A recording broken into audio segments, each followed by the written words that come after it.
মোদিজি যে রাজনৈতিক দলটা করেন তাতে ব্রিজভূষণ আছে, সেই ব্রিজভূষণ আমাদের দেশের যারা সোনাজয়ী মেয়েরা তাদের সাথে যা নোংরা ব্যবহার করেছিল তারপরেও তার বিরুদ্ধে কোনো অ্যাকশন নিতে পারেনি। মোদিজির যে বিজেপি শাসিত রাজ্যগুলো নারী নির্যাতনে তারা প্রথম, এটা বিজেপিরই এনসিআরবি রিপোর্ট বলে, কেন্দ্রীয় সরকারের। ফলে এই সমস্ত কথার কোনো মূল্য নেই।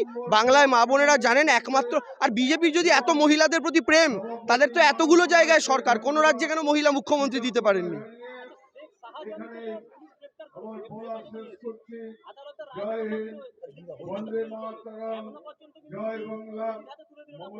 দেখুন, নিশ্চয়ই কোনো এখানে টেকনিক্যাল ব্যাপার রয়েছে।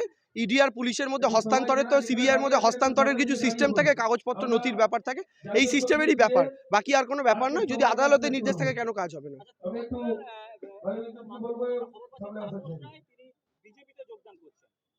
কেউ যদি 50 বছর গান্ধীবাদী রাজনীতি করে তারপরে গডসের রাজনীতি করতে তার অসুবিধা না হয়, তাহলে তাকে শুভেচ্ছা।